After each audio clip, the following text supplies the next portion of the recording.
നമസ്കാരം. Daily news ശുഭദിനത്തിലേക്ക് സ്വാഗതം. നമ്മുടെ കയ്യിൽ മികവുകളുടെ പട്ടിക മാത്രമല്ല, കുറവുകളുടെ പട്ടിക കൂടി ഉണ്ടാകണമെന്ന് പറയുന്നത് എന്തുകൊണ്ടാണ്? ഇന്നത്തെ ശുഭദിന ചിന്തയിലേക്ക്.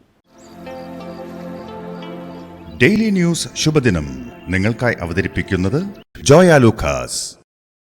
പൊന്നണിഞ്ഞ പ്രഭാതത്തിന്റെ അലകളിൽ നിറയുന്ന പുഞ്ചിരികൾ, അതെ, ഇന്ന് ആഘോഷമാണ്. ജോയ ലൂക്കാസ്, ഓരോ ആഘോഷത്തിന്റെയും ആത്മാവ്.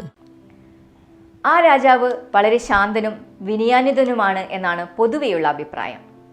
ഒരിക്കൽ കൊട്ടാരത്തിലെത്തിയ ഗുരുവിനോട് അദ്ദേഹം ചോദിച്ചു, എന്താണ് അഹംഭാവം?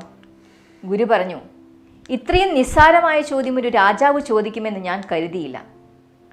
പൊതുസദസ്സിലുണ്ടായ ആ മറുപടിയിൽ രാജാവിൻ്റെ മുഖം ചുവന്നു. ഗുരു പറഞ്ഞു, രാജാവേ, ഇതാണ് അഹംഭാവം. എന്ത് കേൾക്കുമ്പോഴാണോ, എവിടെ തൊടുമ്പോഴാണോ ഒരാൾക്ക് മുറിപ്പെടുന്നത്, അതാണ് അയാളുടെ ഈഗോ.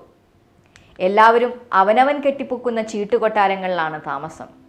പുറമേ ബലപ്പെടുത്തുകയും മോടിപിടിപ്പിക്കുകയും ചെയ്തിട്ടുണ്ടെന്നേയുള്ളൂ. ചെറിയ ഇളക്കം തട്ടിയാൽ എല്ലാം ഇടിഞ്ഞു വീഴും. സ്ഥാനങ്ങളുടെയോ ബഹുമതികളുടെയോ മികവിൻ്റെയോ പ്രവൃത്തിയുടെയോ വൈശിഷ്ട്യത്തിൻ്റെയോ പേരിൽ എല്ലാവരും അഹന്തയുടെ കോട്ടകൾ നിർമ്മിക്കുന്നുണ്ട്. ചെറു സ്ഥാനങ്ങളിൽ പോലും വിഹരിക്കുന്നവർ തങ്ങളുടേതായ സ്ഥാനപ്പേരുകളുടെ പ്രദർശനം സഞ്ചരിക്കുന്ന സ്ഥലങ്ങളിലെല്ലാം ഉറപ്പിക്കുന്നുണ്ട്.